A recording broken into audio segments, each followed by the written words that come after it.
Hi everyone and welcome to the Free Range Diva. There's a tag going around. It's 5 products that I can do without, and these can be makeup or skincare, and I was tagged by Marie at And the Color Green to do this, and I was probably going to do it anyway, but thank you, Marie, for tagging me, because there are, especially right now, how is everyone's Black Friday shopping going, right? Cyber Monday and all that. But it's always good to really sit down and evaluate, well, do I really need this, or can I live without it? So that's what I'm going to be talking about today. And before I get started with my list, I want to say quickly that one item that I definitely can do without, that was going to be on the list, but then I cut it, and that was lip scrubs. And the reason why is because both Marie and Trish at Scent Hive Trish did this and put lip scrubs on their list, and they said everything that you can say about why they don't need lip scrubs, and I totally agree 100%. So I'm going to link their videos down below. I think you might have fun watching them too, and we'll see how much we actually overlap. Okay, let's get started. This is in no particular order, by the way, but I'm going to start with primers, makeup primers. So I don't really need another layer on top of my, after I've done my hydration and my moisturization and then put on my sunscreen. That's it. I don't want to put another layer of anything on, top of that before I put my makeup on, especially to, something that's going to make my makeup go on smoother or last all day or give me a glow. I don't need that.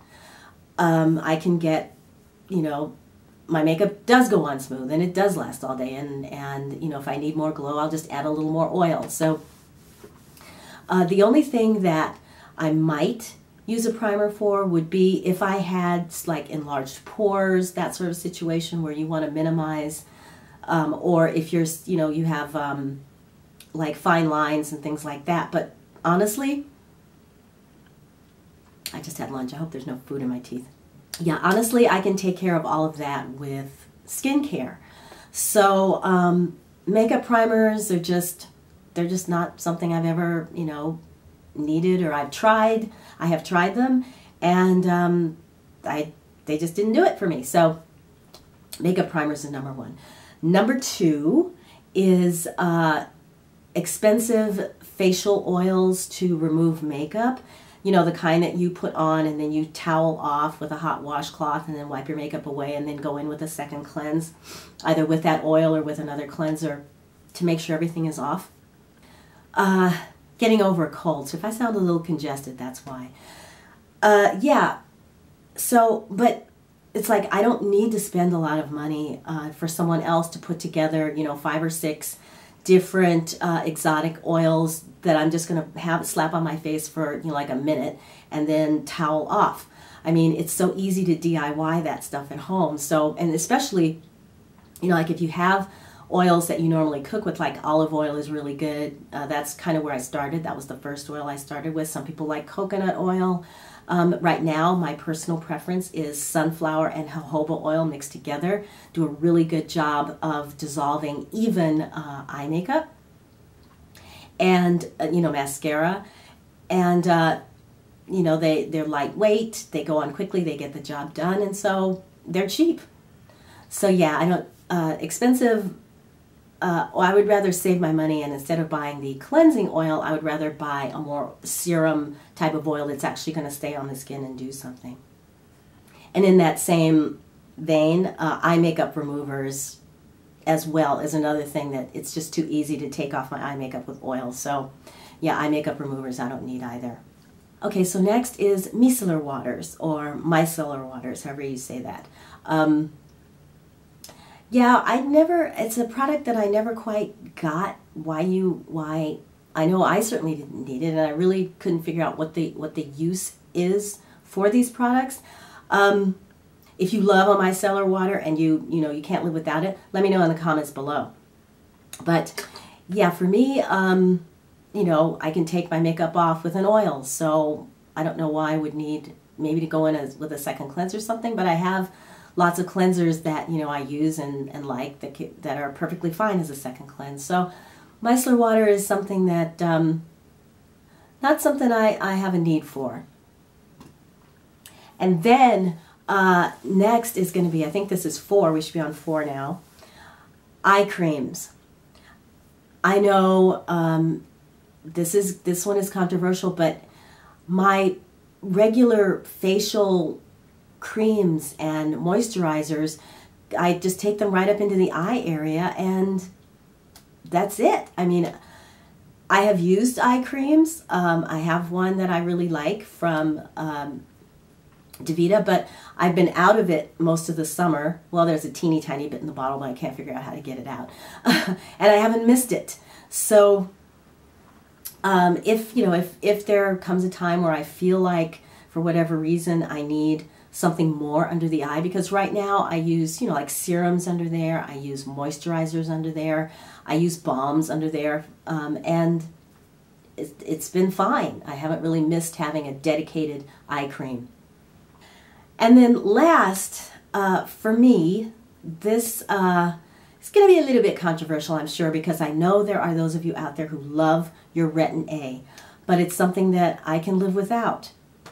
And I want to tell you exactly, because I gave a lot of thought to this, to this product over the last few years, especially, and I just couldn't come up with a really good reason to include it into my skincare routine. One of the things that bothers me is back in the late 80s, early 90s, there was a huge study done testing whether or not vitamin A, synthetic vitamin A, could have a positive impact on cancer, specifically lung cancer. They had 18,000 participants, over 18,000 participants, all who were either smokers or had been exposed to asbestos. So they had a high, probability of contracting lung cancer through the course of their lives. They divided them up into 2 groups. The first group was given 25,000 IUs of synthetic vitamin A in the form of retinol palmitate, combined with 30 milligrams of beta carotene. And then the second group was given a placebo pill. And they were planning on tracking them, over several years to see, if there was any sort of preventative or, improvement of outcomes, that sort of thing. Unfortunately, the study was stopped 21 months into, before it was supposed to end. They discontinued it because of adverse findings. And these adverse findings included a 28% increase in lung cancer and a 17% increase in lung cancer deaths.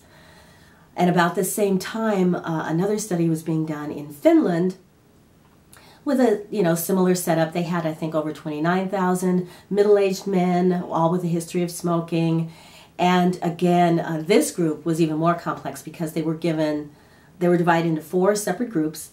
One group was given vitamin E, synthetic vitamin E. Another group was given trans beta carotene, which is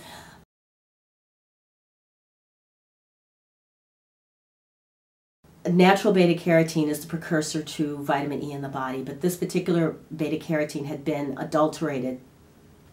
Natural beta carotene has 2 isomers, one cis and one trans, and what they did is they removed the cis isomer and gave them only trans beta carotene. So they messed around with it. It wasn't natural. And then the next group was given a combo of both, and then the final control group was given the placebo.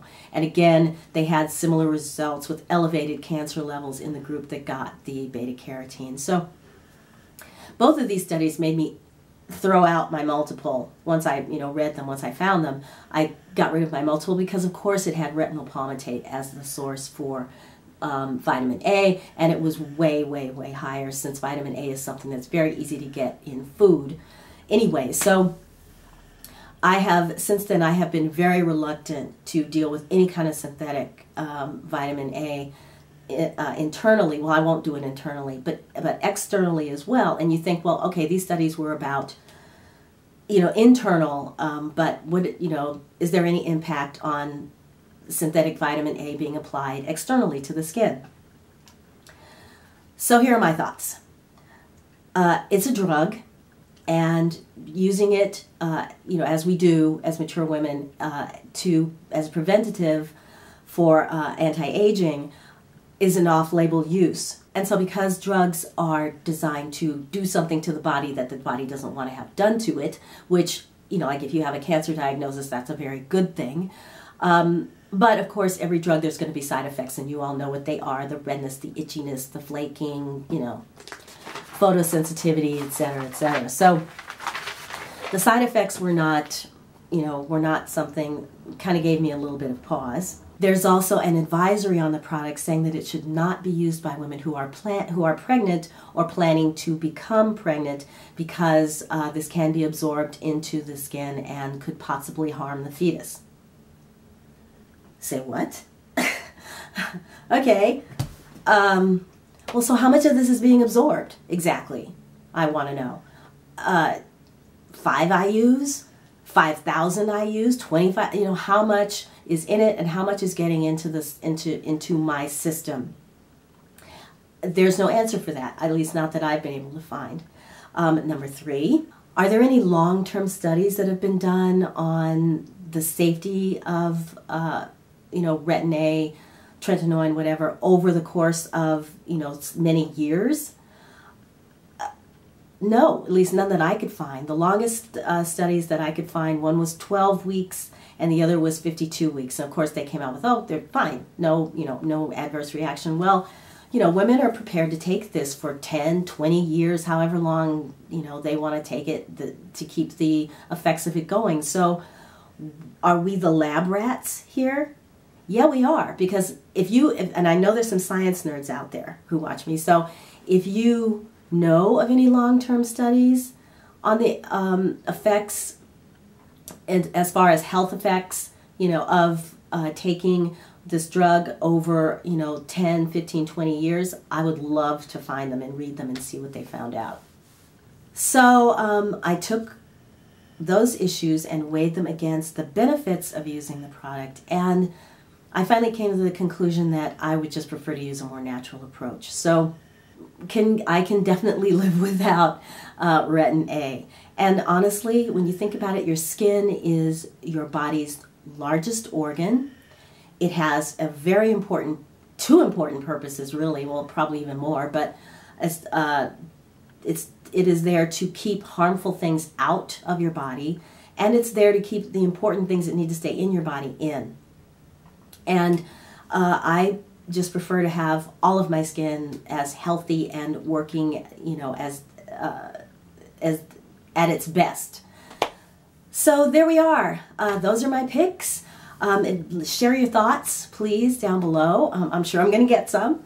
But, pros and cons, and especially if there are things that you realize that you can live without, either you've tried them and you have no use for them, or you're just not interested in trying them, let me know in the comments below as well.